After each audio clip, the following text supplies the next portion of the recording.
नमस्कार दोस्तों, कैसे हैं आप सब। उम्मीद करता हूं आप सब अच्छे होंगे। शुरू करते हैं आज के प्रश्नों की श्रृंखला। आप सभी को पता है यूपी टेट की डेट डिक्लेयर हो चुकी है, जिसका एग्जाम जनवरी में होना है। तो प्रीवियस ईयर एक बहुत ही महत्वपूर्ण भूमिका निभाते हैं। तो ये प्रीवियस ईयर के प्रश्न आप लोगों के लिए हैं पर्यावरण अध्ययन के।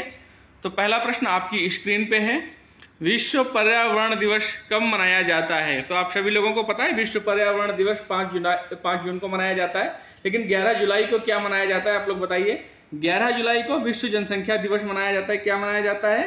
विश्व जनसंख्या दिवस मनाया जाता है। 16 सितंबर को क्या मनाया जाता है? ओजोन परत संरक्षण दिवस मनाया जाता है। 16 सितंबर को क्या मनाया जाता है? ओजोन परत संरक्षण दिवस मनाया जाता है। चलिए भाई नेक्स्ट क्वेश्चन पे चलते हैं। 16 सितंबर ओजोन परत संरक्षण दिवस, 5 जून विश्व पर्यावरण दिवस, 11 जुलाई जनसंख्या दिवस। नेक्स्ट क्वेश्चन पे चलते हैं। एम.एस. स्वामीनाथन एक थे। एम.एस. स्वामीनाथन क्या थे? तो सभी लोगों को पता है, ये एक प्रसिद्ध कृषि वैज्ञानिक थे। कौन थे? ये प्रसिद्ध कृषि वैज्ञानिक थे। भारत में हरित क्रांति का जनक एम.एस. स्वामीनाथन को माना जाता है। भारत में हरित क्रांति का जनक माना जाता है। नेक्स्ट क्वेश्चन पे चलते हैं। Wild life institute of India WII कहाँ स्थित है? तो ये देहरादून में स्थित है। कहाँ स्थित है भाई? देहरादून उत्तराखंड में स्थित है। इसकी स्थापना कब हुई थी? तो इसकी स्थापना 1982 में हुई थी। स्थापना कब हुई थी? 1982 में हुई थी। और क्या क्या उत्तराखंड देहरादून से फेमस है? तो फूलों की घाटी उत्तराखंड में स्थित है, चमोली जिले में स्थित है। और क्या है भाई? गंगा नदी का उद्गम स्थल है। यहाँ पे गंगा नदी का उद्गम स्थल है जो देवप्रयाग में मिल जाती है भाई। गौमुख या गंगोत्री ग्लेशियर से निकलती है। गौमुख या गंगोत्री ग्लेशियर से निकलती। और क्या फेमस है भाई उत्तराखंड में? बताइए आप लोग फटाफट। एक चीज और फेमस है भाई, चिपको आंदोलन। चिपको आंदोलन जिसके प्रणेता कौन थे? सुंदरलाल बहुगुणा जी थे। सुंदरलाल बहुगुणा जी थे। नेक्स्ट क्वेश्चन पे चलते हैं भाई। प्रकाश संश्लेषण के दौरान हरे पौधे निम्न में से क्या सोख लेते हैं?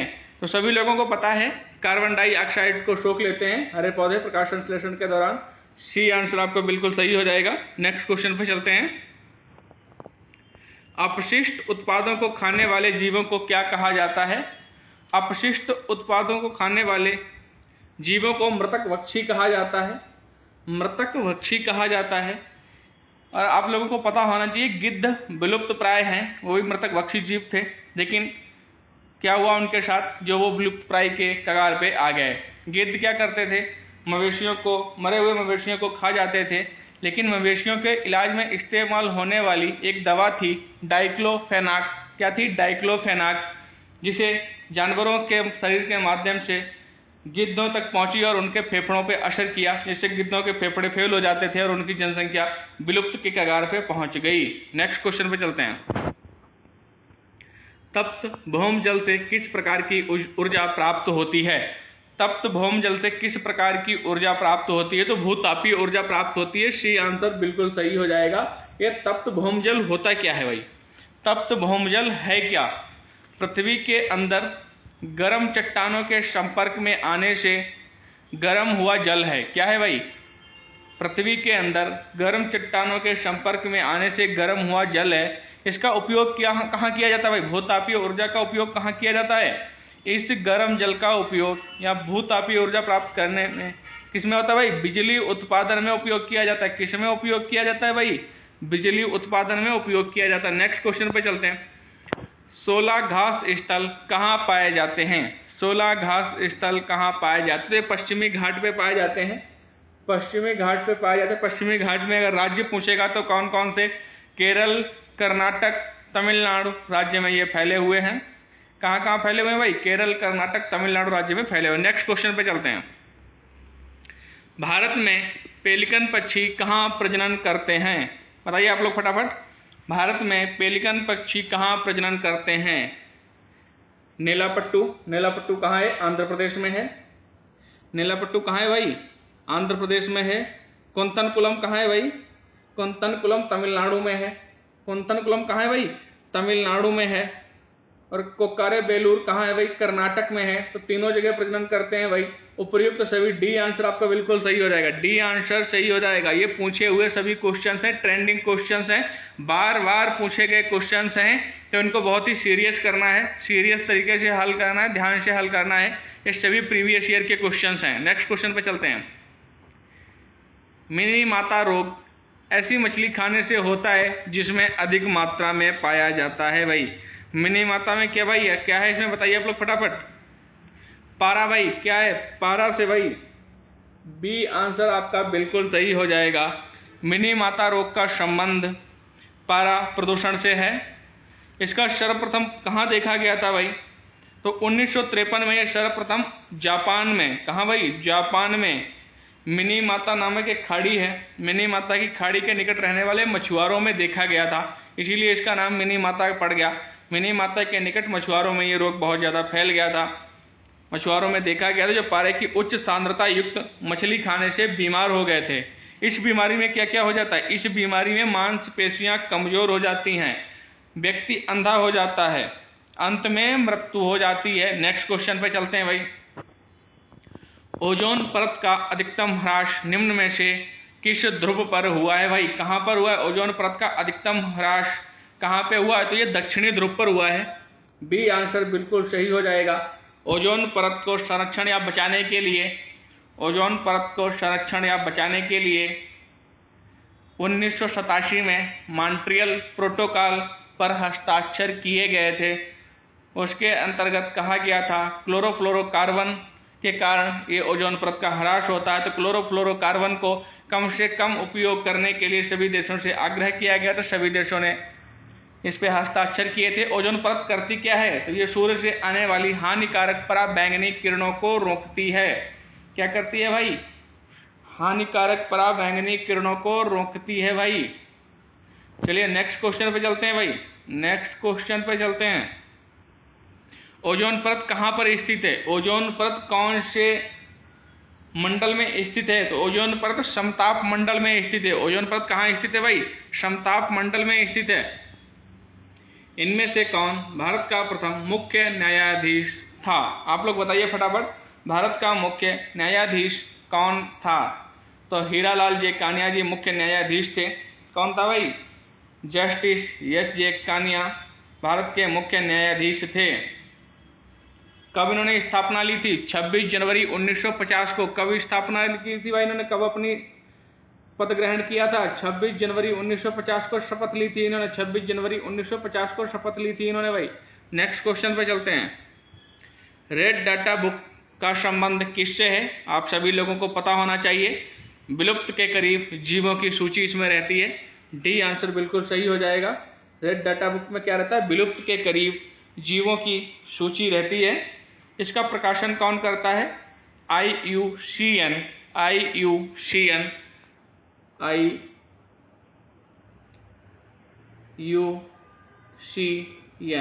इसकी फुल फॉर्म पूछ लीजिए तब क्या करेंगे आप? International union for conservation of nature. क्या है भाई? International union for conservation of nature. इसकी स्थापना कब की गई थी भाई?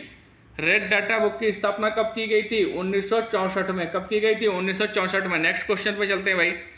निम्न में से कौन वर्तमान राष्ट्रीय महिला आयोग की अध्यक्षा हैं? आप लोग बताइए फटाफट, वर्तमान में कौन राष्ट्रीय महिला आयोग की अध्यक्षा हैं? तो जब ये क्वेश्चन पूछा गया था, जब ये प्रश्न आया था, उस समय रेखा शर्मा जी थी। कौन था भाई? उस समय रेखा शर्मा जी थी। लेकिन अभी वर्तमान में कौन है? रेखा शर्मा जी 7 अगस्त 24 को अपने पद से हट चुकी हैं। कौन? 7 अगस्त 2024 से पद मुक्त हो चुकी हैं, 7 अगस्त 24 को। वर्तमान में कौन है? वर्तमान में विजया रहटाकर हैं। कौन है भाई? वर्तमान में कौन है भाई महिला आयोग की अध्यक्ष? तो विजया रहटाकर हैं भाई, विजया रहटाकर। वर्तमान में महिला आयोग की अध्यक्ष विजया रहटाकर हैं। उस समय जब प्रश्न पूछा गया था तब रेखा शर्मा जी थी। नेक्स्ट क्वेश्चन पे चलते हैं। लोकसभा और राज्यसभा की संयुक्त बैठक किसके द्वारा आहूत की जाती है? तो ये क्वेश्चन घुमा फिरा के बार बार पूछा जाता है। अगर पूछेगा आहूत किसके द्वारा की जाती है, तब और अगर दोनों लोकसभा और राज्यसभा की संयुक्त बैठक की अध्यक्षता कौन करता है, तब आप क्या जवाब देंगे? बताइए आप लोग फटाफट भाई। तो इसको आहूत राष्ट्रपति जी करते हैं। कौन करता है? आहूत करने के लिए राष्ट्रपति जी। ए आंसर आपका सही हो जाएगा। लेकिन अगर पूछा गया अगर दोनों की अध्यक्षता कौन करता है, तो दोनों सदनों की अध्यक्षता लोकसभा अध्यक्ष करता है संयुक्त बैठक में। कौन करता है भाई? संयुक्त बैठक की अध्यक्षता लोकसभा अध्यक्ष ही करता है। राष्ट्रपति द्वारा आहूत की जाती है। किसके तहत? संविधान के अनुच्छेद 108 के तहत किसी विधेयक पर दोनों सदनों के मध्य गतिरोध उत्पन्न होने की स्थिति में लोकसभा और राज्यसभा की संयुक्त बैठक आहूत की जाती है। किसके द्वारा? राष्ट्रपति के द्वारा। नेक्स्ट क्वेश्चन पे चलते हैं। संविधान के किस भाग में पंचायती राज व्यवस्था संबंधी प्रावधान दिए गए हैं? बताइए भाई लोग फटाफट। तो भाग 9 में दिए गए हैं। किस में दिए गए भाई? भाग 9 में पंचायती राज व्यवस्था संबंधी प्रावधान दिए गए हैं। किसमें भाई? 9 में। इस भाग को कब जोड़ा गया? ये भाग संविधान जब लागू हुआ था तब नहीं था। इसको 73वें संविधान संशोधन 1992 द्वारा जोड़ा गया था। कब जोड़ा गया था भाई? 73वें संविधान संशोधन 1992 द्वारा जोड़ा गया था। इसमें अनुच्छेद 243 से 243 ओ तक शामिल हैं। कौन से भाई? 243 से 243 ओ तक शामिल हैं। नेक्स्ट क्वेश्चन पे चलते हैं। 74वें संविधान संशोधन का संबंध किससे है? आप लोग फटाफट बताइए किससे है भाई? 74वें संविधान संशोधन का संबंध किससे है? शहरी स्थानीय स्वशासन से है। बी आंसर आपका बिल्कुल सही हो जाएगा। शहरी स्थानीय स्वशासन से है। नेक्स्ट क्वेश्चन पे चलते हैं। किस गैस के वर्षा के पानी में घुलने से वर्षा का जल अम्लीय हो जाता है? वर्षा का पानी अम्लीय हो जाता है। आप लोग बताइए फटाफट। तो सल्फर डाइऑक्साइड। डी आंसर बिल्कुल सही है। इसका प्रभाव ज़्यादा कहाँ पर देखा जा रहा है? इसका ज़्यादा प्रभाव ताजमहल पे देखने को मिला है, क्योंकि मथुरा तेल शोधक कारखाने से निकलने वाली यह छोटी सल्फर डाइऑक्साइड ही आगरा की ताजमहल की तबाही का कारण बना हुआ है भाई। कहाँ से भाई? मथुरा तेल शोधक कारखाने से निकलने वाली सल्फर डाइऑक्साइड के कारण ताजमहल का रंग पीला पड़ता जा रहा है भाई। नेक्स्ट क्वेश्चन पे चलते हैं भाई। भारतीय संविधान में विधि का शासन विचार कहाँ से लिया गया है?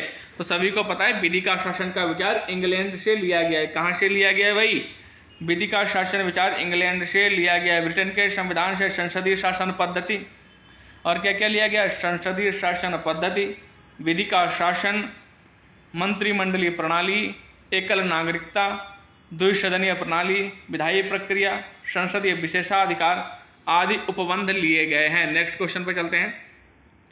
लोकसभा के चुनाव हेतु अधिसूचना कौन जारी करता है?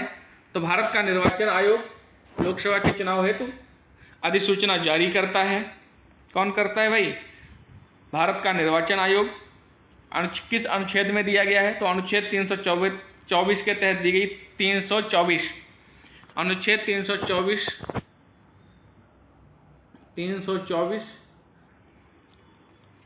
के तहत दी गई है।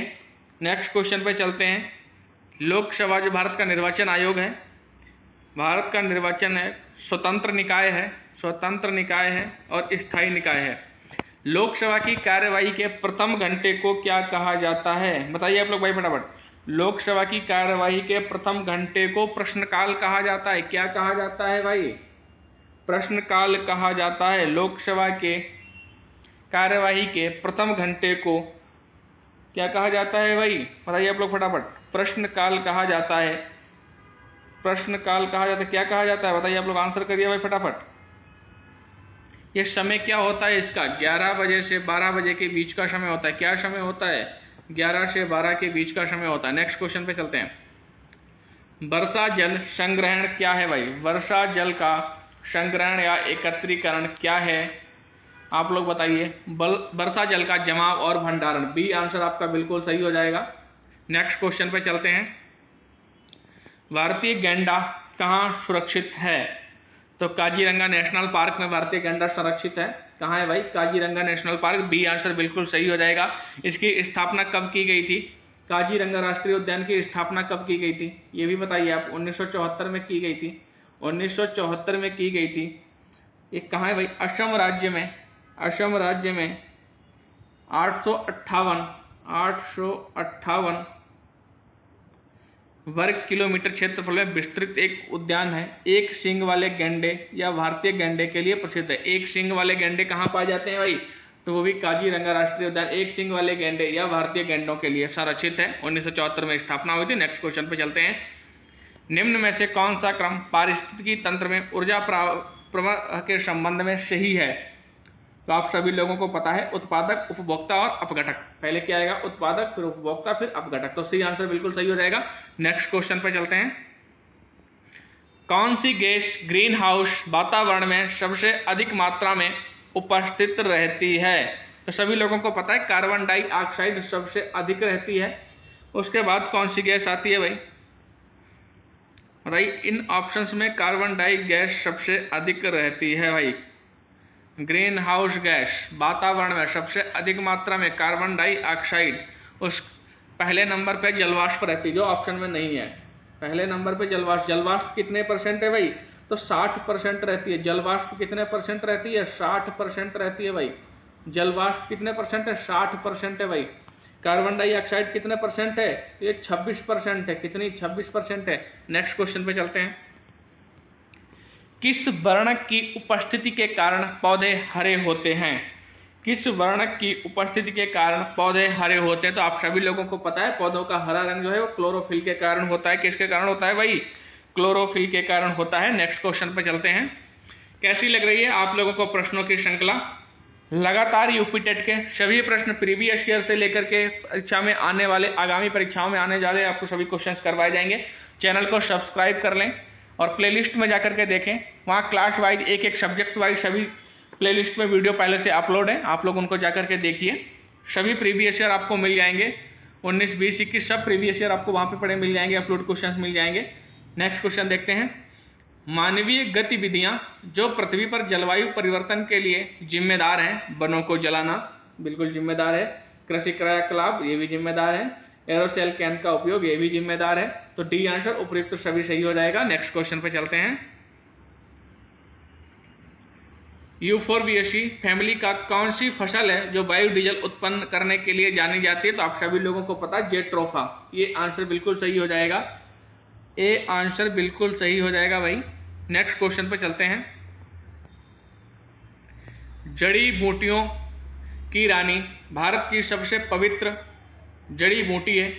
इस औषधीय पौधे का हिंदू धर्म में बहुत ही महत्व है और इसका वानस्पतिक नाम ओसिमम सेक्टम है और इसको सामान्यतः किस नाम से जाना जाता है, तो आप सभी लोगों को पता है इसको सामान्यतः तुलसी के नाम से जाना जाता है। एक बहुत ही महत्वपूर्ण औषधीय वृक्ष है। नेक्स्ट क्वेश्चन पे चलते हैं।